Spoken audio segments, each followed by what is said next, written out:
제가 좋아하는 인사말이 있는데요. 샬롬이라는 인사말을 참 좋아합니다. 그래서 제가 되게 설교하기 전에 샬롬이라는 인사를 합니다. 하나님의 평안함이 평안이 여러분에게 있기를 바랍니다. 라는 뜻이 샬롬이라는 뜻이 되겠습니다.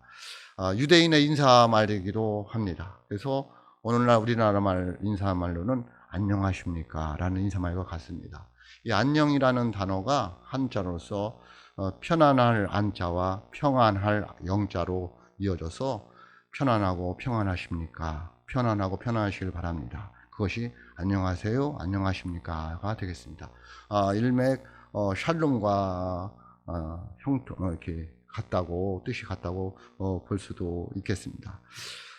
편안함과 평안함 참 중요한 그런 말이 되겠습니다. 그런데 이제 평안함과 또 평강, 또 평화는 같은 말이라 보고요. 편안함과 평안함은 좀 다르다고 구별을 지어줘야 됩니다. 예수님께서 제자들에게 편안을 요구하지 않으시고 평안함을 요구하십니다. 평안하기를 빕니다. 그래서 주님이 그 제자들에게 주시는 것도 편안함이 아니라 평안합니다. 너희에게 평안이 있을지어다. 너희에게 평강이 있을지어다. 너희에게 평화가 있을지어다 라고 말씀하시지 한 번도 제자들에게 너희에게 편안함이 있을지어다 라고 말씀하지 않았다는 거죠. 근데 우리는 뭘 바라느냐면 평안함보다는 편안함을 바랍니다. 예수님께서는 제자들에게 편안하라고 말씀하지 않고 평안하라고 말씀하고 있습니다. 하나님의 말씀 요한복음 14장 27절에도 보면 이렇게 말씀하고 있습니다. 평안을 너희에게 끼치노니 곧 나의 평안을 너희에게 주노라. 내가 너희에게 주는 것은 세상에 주는 것과 같지 아니하니라. 너희는 마음에 근심하지도 말고 두려워하지도 말라. 아멘. 편안함을 원하지 않습니다. 세상이 주는 것 같지 않은 평안. 그래서 편안함과 평안함을 구분할 때에 편안함은 세상이 준다라고 볼 수 있고요. 평안함은 주님이 주시는 것이다. 하늘의 선물이다 라고 말할 수 있습니다. 편안함은 육체에 대한 것이고 몸에 대한 것이고 평안함은 마음에 대한 것입니다. 영혼에 대한 것입니다. 그런데 우리는 편안함을 자꾸 추구합니다. 돈을 많이 벌면 평안하겠지. 또 편안함과 평안함을 착각해서 내가 승리하면, 내가 출세하면 평안하겠지. 편안할 수는 있는데 평안할 수는 없습니다. 아니야, 평안하기 어렵습니다. 그래서 돈을 벌고 지위가 되고 또 공부를 잘하고 해도 늘 마음에 뭔가 불안함이 있습니다. 이렇게 하면 평안하고 편안할 텐데 라고 생각했는데도 불구하고 그것을 성취했음에도 불구하고 내가 육체적으로 어떤 일을 이루었음에도 불구하고 집을 사면 편안할 것 같았어요. 평안할 것 같았고 우리가 착각하고 있어요. 편안함과 평안함을. 그래서 집을 샀어요. 평안하지 않더라는 거죠. 뭔가 또 불안한 게 있고 뭔가 또 추구할 욕심이 있더라는 거예요. 평안하지 않다는 늘 불안한 거죠. 또 함치 앞도 내다볼 수 없는 그런 불안함 때문에 우리는 평안 가운데 거하지 못하는 경우가 굉장히 많습니다.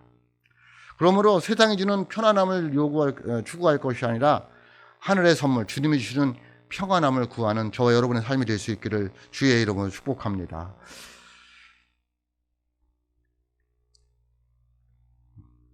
다시 말씀드리지만 편안함은 세상이 주는 거예요. 그리고 평안함은 하늘의 선물이다라는 것을 그렇습니다. 근데 여러분들은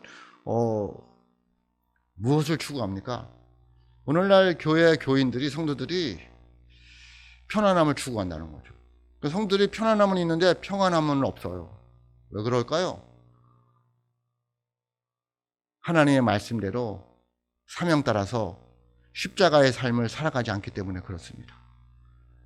말씀에 순종하지 않고 사명 따라가지 않고 십자가를 지려고 하지 않으니까 신앙생활은 편안하게 하는데 그들에게 평안함이 없더라는 거예요. 이것저것 핑계대서 내 육체를 편하게 하려고 합니다. 평안함이 없습니다. 그 육체를 가지고 편안할 줄은 모르지만 주님이 주신 세상이 주는 것 같지 않은 평안은 없더라는 거예요. 여러분 잘 생각해 보세요. 신앙생활하면서 평안함을 원합니까? 아니면 편안함을 원합니까? 신앙생활을 편안하게 합니까? 아니면 평안하게 합니까?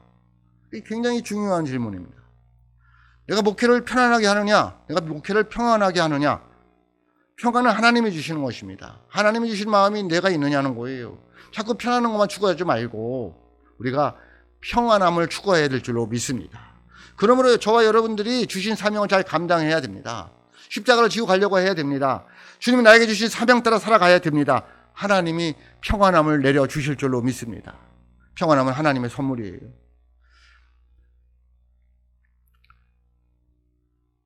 찬송가 410장에 보면 이렇게 나와 있습니다.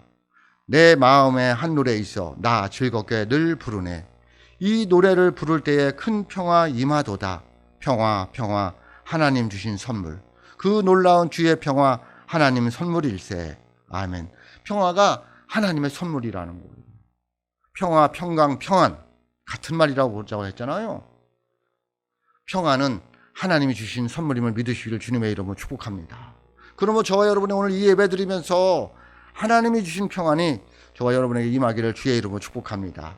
오늘 본문 말씀을 보면 이스라엘 왕 솔로몬 왕 이후에 북이스라엘과 남유다가 망하게 되잖아요. 남유다 이야기입니다. 남유다의 3대 왕 아사왕의 이야기입니다.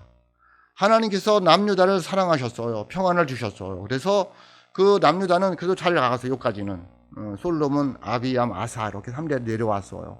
북이스라엘은 벌써 그 3대가 남유다의 3대가 올 때 6대까지 내려갑니다. 왜? 그들은 하나님을 저버렸어요. 하나님을 찾지 않았어요. 다행히도 남유다는 이 아사왕이라는 사람이 그래도 하나님 보시기에 하나님의 뜻 가운데서 살아갔어요. 그래서 오늘 말씀에 보면 이렇게 말씀하고 있습니다. 10년 동안 아사왕이 되어서 10년 동안 평안하니라 라고 말하고 있는데요. 그것은 아사왕 초기를 말하고 있습니다. 초기 10년 동안은 평안했다는 거예요. 오늘 말씀 1절입니다. 제가 봉독합니다. 아비야가 그의 조상들과 함께 누움에 다윗성에 장사되고 그의 아들 아사가 대신하여 왕이 되니 그의 시대에 그의 땅이 10년 동안 평안하니라. 아멘. 왜 계속해서 평안하지 않았을까요? 왜 10년 동안이라 할까요? 그것은 하나님의 주신 평안이라는 선물이 그렇게밖에 될 수가 없었다는 거예요. 왜? 그들이 하나님이 원하지 않는 삶을 살아갔어요. 평안해지니까 자꾸 편안을 추구하더라는 거죠. 여러분 잘 생각해 봐야 돼요. 그리고 언제부터 이렇게 편안한 걸 추구했어요? 세상이 주는 이 편안함이 있잖아요. 옛날보다 요즘이 얼마나 편안해졌어요. 그러면 신앙생활이 더 뜨거워져서 평안함이 있어야 되잖아요. 더 불안하잖아요. 살기는 편안해졌어요. 세탁기가 있어요. 밥솥이 있어요. 설거지 세척기가 있어요. 굉장히 편안해졌습니다. 그런데 평안함은 있느냐는 거예요. 그것은 신앙생활과 맞물려 가는 거예요. 옛날에 어려웠을 때는, 편안하지 않았을 때는, 몸이 힘들었을 때는 신앙생활이 뜨거웠어요. 하나님이 도와주시면 안 됩니다라고 교회 와서 울고불고 하는 성도들이 굉장히 많았어요. 그 이후로 편안해지자 신앙생활이 나태해졌어요. 평안함이 없어요. 겨울에도 거의 문제가 되지 않잖아요. 따뜻한 옷이 있어. 편안해졌어요. 예배도 이렇게 따뜻하게 드릴 수 있어요. 정말 편안해졌어요. 그런데 오늘도 예배 드리면서 내 안에 진정한 평안은 없더라는 거예요. 왜 그럴까요? 하나님의 주신 선물 평안이 사라졌어요. 그래서 이 오늘 말씀을 보면서 성탄절을 기다리면서 대인절을 기다리면서 다시 한번 하나님의 주신 평안이 저와 여러분에게 있기를 주의 이름으로 축복합니다. 그래서 어떻게 그럼 이 아사 시대 초기에는 평안을 하나님께서 선물로 주셨느냐는 거예요. 왜 하나님께서 유다 왕 아사 초기 시대 10년 동안 평안을 주셨습니까? 첫째는 하나님 보시기에 정의를 행하였어요. 누가? 아사 왕이. 저와 여러분이 하나님 보시기에 정의와 선을 행할 수 있는 믿음이 있으시길 주님의 이름으로 축복합니다. 그럼 하나님께서 평안을 선물로 주신다는 거예요. 선과 정의가 무엇일까요? 하나님 보시기에 올바른 행위예요. 네? 선과 정의가 뭐라고요? 하나님 보시기에 올바른 행위를 했다는 거예요. 올바른 삶을 살아갔다는 거예요. 올바른 왕의 그 자리를 지켰다는 거예요. 그것이 뭘로 나와 있냐면 우상 숭배를 척결하는 거였어요. 하나님이 가장 싫어하는 하나님 중심의 삶을 살아가야 되는 이스라엘 백성들이 우상을 숭배함으로 하나님께 멀어졌어요. 평안이 있을 수가 없어요. 편안함은 있을지 모르지만은 그들에게는 평안이 없었어요. 그래서 이 아사 왕은 하나님 보시기에 선과 정의, 하나님 보시기에 올바른 일을 행했는데 그것이 우상을 척결하는 거였어. 우리에게도 마찬가지예요. 내가 하나님이 주신 평안함이 있기 위해서는 내 속에 있는 하나님보다 더 사랑하는 그 무엇을 버리셔야 됩니다. 제거해 버려야 됩니다. 그래야지 진정한 하나님이 주신 평안이 있을 수 있다는 거예요. 그런 평안이 저와 여러분의 있기를 주의 이름으로 축복합니다. 3절에 보면 이렇게 말씀하고 있습니다. 이방 제단과 산당을 없애고 주상을 깨뜨리며 아사라상을 찢고. 여러분 잘 생각해 보세요. 이 아사왕 시대에 얼마나 많은 우상이 있는 것 같아요. 여러 우상을 이야기하고 있잖아. 오늘날 똑같아요. 너무 우상이 많아요. 너무 이단이 많아요. 심지어는 진정한 기독교를 내표하면서 그 속에 이단 사상이 너무 많다는 거예요. 오늘날 교회에 너무 미신적인 게 많아요. 하나님은 없고 말씀은 없고 진정한 그리스도의 진리는 없고 그걸 빙자한 우상이 너무 많은 거예요. 일하면 복을 받는다. 일하면 하나님께 벌 받는다. 그런데 아사왕은 그런 걸 다 제거해 버렸어요. 쉽지 않았어요. 심지어는 오늘 말씀에 나와 있지는 않지만 열왕기상 15장에 보면 아사왕 이야기가 나오는데 그의 어머니가 우상을 섬기는 거예요. 그래서 그 어머니를 폐후, 왕의 어머니 자리에서 내쫓아 버렸어. 그리고 우상을 갖다가 태워버렸어. 열왕기상 15장 13절 말씀이에요. 또 그의 어머니 마아가가 혐오스러운 아세라상을 만들었으므로 태우이의 의를 폐하고 그 우상을 찍어 기드론 시냇가에서 둘살랐으나 라고 말하고 있어. 쉬운 건 아니었어. 그런데 이 아사왕은 결단했어요. 내가 하나님 앞에 선과 정의를 해야 되겠다. 내가 하나님 앞에 바로 살아야 되겠다. 그것도 우상을 청결하는 거다 라는 거였어. 저와 여러분들이 하나님 앞에 올바로 살기 위해서 제거의 우상은 뭐냐는 거예요. 내가 하나님을 사랑하는데 방해되는 요소는 뭐냐는 거예요. 그걸 제거해 버려야 된다는 거죠. 그래야지 하나님이 주신 진정한 평안이 저와 여러분에게 있다는 거예요. 예수님을 기다리면서, 다시 오실 예수님을 기다리면서, 성탄절을 기다리면서 내 마음에 하나님을 기다리는데 방해되는 요소들이 그게 우상이라고 봐요. 그걸 제거하지 않으면 우리에게 평안을 주시려고 오신 예수님을 만날 수도 없고 그 평안을 맛볼 수도 없다는 거예요. 그런데 우리는 자꾸만 편안함만 추구하고 있어요. 춥지? 그래, 집에서 인터넷에서 드리자. 귀찮지? 기도에 가지 말자. 지루하지? 설교 듣지 말자. 그런 거 제거해버리지 않으면 주님이 주신 진정한 평안은 없다는 거예요. 5절에도 보면 이렇게 말씀하고 있습니다. 또 유다 모든 성읍에서 산당과 태양상을 없애매 나라가 그 앞에서 평안함을 누리니라. 아멘. 그걸 척결했더니 나라가 그 앞에서 하나님 주신 선물 평안함이 그 나라에 임하더라는 거예요. 여러분, 우상 숭배는 유다 나라로 하여금 영과 육을 타락하게 만드는 그런 존재였어. 그들이 망하는 지름길이 우상 숭배를 하는 거였어. 오늘날 우리들도 똑같아요. 내 안에 하나님보다 더 사랑하는 것들 제거하지 않으면 망하는 길로 가는 거예요. 편안한 것 같지만 그 속에 평안함이 없으면 죽어가고 있는 거죠.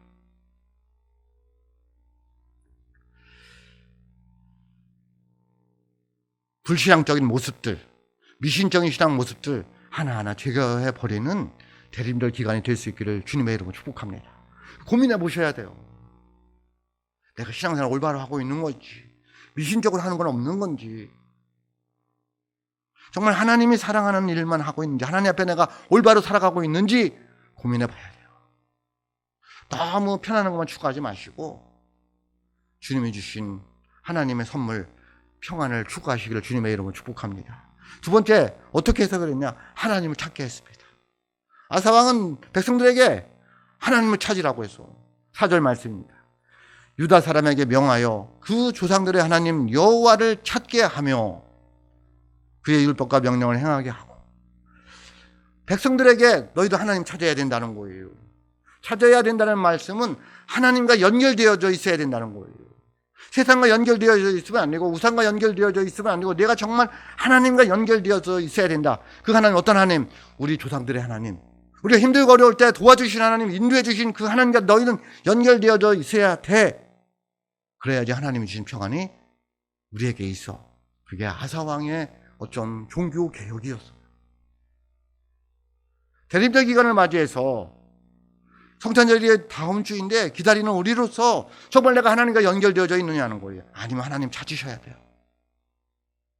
왜 하나님이 잃어버렸을까요? 세상에 너무 얽매여서 물질 때문에, 건강 때문에, 사람 때문에, 내 환경과 처지 때문에 다시 찾으셔야 돼요. 다시 찾는 은혜가 있을 수 있기를 주님의 이름으로 축복합니다. 그러면 주님이 저와 여러분에게 평안의 복을 주실 줄로 믿습니다. 기드온이라는 사람이 있잖아요. 사사기 6장에 보면 기드온이라는 사사가 나와요. 그 사사가 있는데 하나님께서 이스라엘 백성들이, 유다 백성들이 죄를 짐으로 미디안 사람들에게 넘겼어요. 고통을 받게 되었어요. 근데 하나님께서 기드온을 찾아왔어요. 기드온아, 내가 이 백성들을 이끌어내야 된다. 기드온이 이야기하는 거예요. 하나님, 나는 절대 못한다는 거예요. 나는 힘이 없다는 거예요. 우리 집이 약하다는 거예요. 사사기 6장 15절에 보면 이렇게 말씀하고 있습니다. 그러나 기드온이 대답하여 오 주여, 내가 무엇으로 이스라엘을 미디안의 손에서 구원하리까? 보소서, 나의 집은 므낫세 중에 극히 약하고 나는 내 아버지 집에서 가장 작은 자니이다 하니. 여러분, 이 모습이 우리들의 모습이 아닐까요? 저는 그렇게 생각합니다. 하나님, 우리 연약합니다. 가진 것도 없습니다. 우리 교회를 실정해 봤을 때 교회 건축하기 어렵습니다. 그게 우리들의 모습이잖아. 진실된 모습이잖아요. 그게 기드온의 모습이었어요.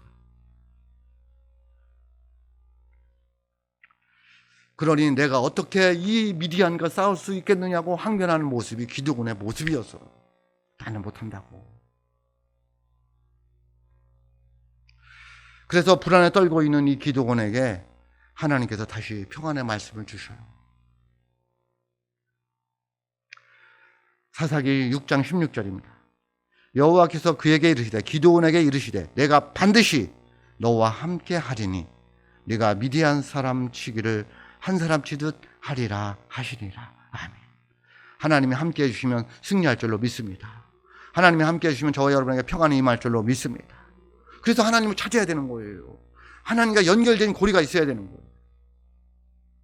그래서 하나님께서 그 연결고리가 있는 것을 알려주려고 기드온에게 사자를 보내서 이야기를 해요. 뭐라고 이야기하냐면, 야 기드온아, 너 염소 새끼 잡고 무기병 만들고 국 끓여가지고 저 바위로 가서 하나님께 드려. 갔어요. 됐어요. 바위에 염소 새끼 고기 놓고 무기병 떡 놓고 거기다 국을 부어라. 그런데 어떤 일이 일어나냐면 하늘에서 불이 내려서 그것을 살랐어요. 여러분, 국이 물이잖아요. 그건 사람이 할 수 없는 일이잖아요. 하나님이 임하셔서 그런 일이 일어났어요. 기드온은 그것을 보고, 아, 하나님이 나와 함께 하시는구나, 내가 하나님과 연결되어져 있구나 라는 것을 깨닫고 마음에 평안이 왔어요. 그래서 한 말이 여호와 샬롬이에요. 사사기 6장 24절 말씀입니다. 기드온이 여호와를 위하여 거기서 제단을 쌓고 그것을 여호와 샬롬이라 하였더라. 그것이 오늘까지 아비에셀 사람에게 속한 오브라에 있더라. 아멘. 거기서 여호와 샬롬이 나온 거예요. 아, 하나님이 주신 평강이 내게 있구나 확신을 했어요. 아, 하나님 나와 함께 하는구나. 나는 하나님과 끈이 연결되어 있구나. 내가 나가서 싸우면 이기겠구나. 그래서 기도로 나가서 승리한 줄로 믿습니다. 저와 여러분들이 하나님과 연결되어 있어야 돼요. 그래서 하나님을 찾아야 되는 거예요. 하나님을 찾는 걸 뭐냐? 예배예요. 예배를 통해서 하나님과 저와 여러분들이 연결되어져 있는 줄로 믿습니다. 예배가 소중한 거예요. 귀찮다고 생각하면 안 됩니다. 하나님과 멀어져 가는 거예요. 진정한 평안을 누릴 수가 없어요. 그래서 어떤 일이 있어도 예배에는 생명을 걸어야 되는 거예요. 예배가 아니면 하나님과 연결되는 확실히 있을 수가 없어요. 예배 속에서 하나님을 만나고 예배 속에서 하나님과 나가 연결된 것을 확신해야 돼요. 그게 예배예요. 하나님을 찾는 은혜가 있을 수 있기를 주님의 이름으로 축복합니다. 잘 생각해 보세요. 예배를 소홀히 여겼을 때와 예배에 충실할 때 언제 은혜가 있었어요? 말할 것도 없잖아요. 코로나19로 인하여 예배가 소홀해졌을 때 여러분의 영적인 생활은 어땠어요? 은혜가 없었어요. 하나님을 찾으시기를 주님의 이름으로 축복합니다. 예배를 통해서 하나님과 연결되는 은혜가 있어서 하나님이 주신 평안이 저와 여러분의 있기를 주의 이름으로 축복합니다. 세 번째, 아사는 하나님 말씀에 순종하기를 원했어요. 4절 말씀 다시 봅니다. 유다 사람에게 명하여 그 조상들의 하나님 여호와를 찾게 하며 그의 율법과 명령을 행하게 하고. 아멘. 여러분, 하나님의 말씀을 행한다는 것은요, 시련이 있고 고난이 닥쳐와요. 쉽지 않아요. 편안하지 않아요. 하나님의 말씀과 하나님의 율법과 하나님의 규례를 지키는 것은 편안하지 않다니까요. 고난이라니까요. 시련이에요. 근데 그 속에서 세상이 주지 않는 같은 평안이 있는 거예요. 너무 마음이 평안한 거예요. 몸은 힘들고 괴로운데도 모르게 기쁜 거예요. 감사한 거예요. 힘이 절로 나는 거예요. 왜? 그것이 하나님 주신 선물이기 때문에 그래요. 그게 뭐예요? 평안이라는 거예요. 저와 여러분의 이런 평안이 있을 수 있기를 주님의 이름으로 축복합니다. 일은 잘 되고 있는 것 같지 않은데, 몸은 건강한 것 같지 않은데, 나도 모르게 너무 감사한 거예요. 평안한 거예요. 그런 평안을 말하고 있어요. 뭐 했더니? 하나님 말씀에 순종했다. 여러분, 사도행전 12장에 보면 헤롯 왕이라는 사람이 있었어요. 그 사람이 예수 믿는 사람을 잡아다 죽였어. 그랬더니 그 사람들이 좋아하는 거예요. 백성들이. 그래서 그날도 베드로를 잡아왔어. 옥에 가다 놓고 내일 죽이려고 했어요. 그를 꾹꾹 묶어놨어요. 뭘로? 쇠창술로. 그리고 지키고 있었어. 근데 그 밤에 베드로는 쿨쿨 자고 있어. 뭐 할 건데? 내일 죽을 건데. 그럼 평안이 어디서 왔을까요? 내일 죽는다라면 불안해서 떨어야 되고 걱정해야 되고 그래야 되잖아요. 아니면 우리 같이 통성 기도를 해도 하든지. 근데 그는 주님이 주신 평안 가운데 자고 있어요. 사도행전 10장 6절이에요. 헤롯이 잡아내려고 하는 그 전날 밤에, 왜 잡아내려고 하는? 죽이려고. 밤에 베드로가 두 군인 틈에서 두 쇠사슬에 매여 누워 자는데 파수꾼들이 문 밖에서 옥을 지키더니 꼼짝도 할 수 없어요. 그냥 죽는 거예요. 결론은 살아나지만 저는 잠을 자고 있다는 표현에 너무 감동이 왔어요. 우리 조금만 걱정이 있어서 잠을 못 자죠. 제 스타일이에요. 제가 잠을 못 자요. 걱정 때문에. 참, 그래서 사람들이 저한테 소심하다고 하는데요. 그래서 할 수 없어요. 근데 제가 고민을 해봤어요. 이런 상황에 내가 잠을 잘 수 있을까? 어렵겠더라고요.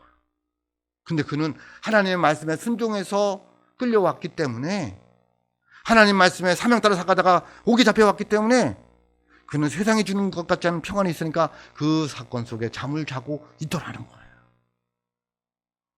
저와 여러분에게 이런 평안이 있을 수 있기를 주님의 이름으로 축복합니다. 그런 평안이 있는 결과는 뭘까요? 하나님이 주신 평안의 결과가 뭐냐면, 첫째는 성을 건축하게 하셨습니다. 여러분, 그 성을 건축한다는 것이 쉬운 일이에요? 어려운 일이에요? 어려운 일이에요. 우리가 이렇게 성전을 건축한다는 게 쉬운 일이에요? 어렵습니다. 저는 하나님께 정말 감사해요. 물론 우리 장로님들과 성도들에게도 감사하지만 하나님께 감사해요. 이 어려운 시대에 성을 건축한다는 것, 평안이 없었다면 할 수 있었을까요? 없었을까요? 못했어요. 하나님께서 우리 교회에, 저와 여러분에게 평안을 주셨기 때문에 이 어려운 코로나19 시대에 성전을 건축할 수 있었다는 거예요. 오늘 말씀 보면 그렇게 나와 있습니다. 6절 보세요.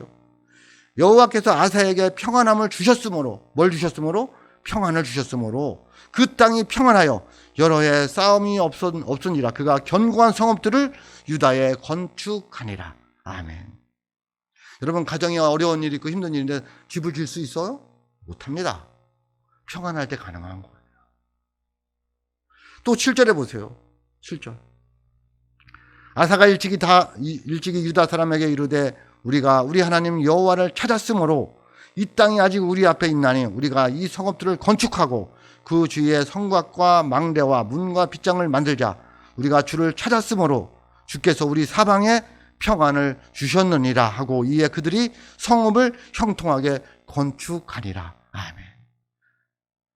하나님이 주신 평안이 있으니까 사방이 평안하니까 성도 건축하고 성전도 건축하고 하더라는 거예요. 여러분 사방이 평안하십니까? 잘 보세요. 우리의 사방이 평안하실까요? 평안합니까? 하나님을 찾고 우상을 청결하고 하나님 말씀에 순종하면 하나님께서 저와 여러분에게 사방의 평안함을 주실 줄로 믿습니다. 사방의 평안함은 뭘까요? 머리도 몸도 마음도 영혼도 평안한 거예요. 가정도 일처도 사이도 나라도 평안한 거예요. 왕도 백성도 장사하는 사람도 노동하는 사람도 평안한 거예요. 다툼도 분열도 싸움도 점쟁이 없는 것이 사방이 평안한 거예요. 저와 여러분들이 하나님이 주신 평안으로 사방이 평안하시길 주님의 이름으로 축복합니다. 그래서 뭐라고 말하면 두 번째는 하나님 평안을 주신 게 전쟁이 없다는 거죠. 뭐가 없어요? 전쟁이 없다라는 거예요. 여러분 이 전쟁이 없다는 것이 얼마나 평안한 거예요. 오늘 말씀 8절이에요. 아사의 군대는 유다 중에서 큰 방패와 창을 잡은 자가 30만 명이요 베냐민 중에서 작은 방패를 잡으며 활을 당기는 자가 28만 명이라 그들은 다 큰 용사이었더라. 아멘. 평안해서 전쟁이 없으니까 뭐냐면 힘을 저축하는 거예요. 큰 군사들을 만들어낼 수 있어. 여러분 평안해야지 건강도 되고 건강이 하니까 일도 잘해서 돈도 모여놓는 거잖아요. 평안하지 않으면 어렵습니다. 어른들 만들어 우환이 있다고 해보세요. 안 됩니다. 어렵습니다. 나라가 평안하니까 전쟁도 없고 전쟁이 없으니까 힘을 모아놓는 거예요. 그게 하나님 주신 평안의 결과예요. 여러분 사방이 평안하십니까? 사방이 평안하시게 할 수 있기를 주의 이름으로 축복합니다. 그러기 위해서는 예수님을 만나셔야 돼요. 찾으셔야 돼요. 영접하셔야 돼요. 그리고 그 예수님이 원하는 삶을 살아가셔야 돼요. 아사왕처럼 우상을 척결해야 돼요. 하나님 앞에 바로 살아야 됩니다. 선과 정의를 행해야 돼요. 그리고 하나님을 찾으셔야 돼요. 예배를 잘 드리셔야 돼요. 그리고 말씀에 순종하며 살아가셔야 돼요. 하나님께서 사방에 평안을 주실 줄로 믿습니다.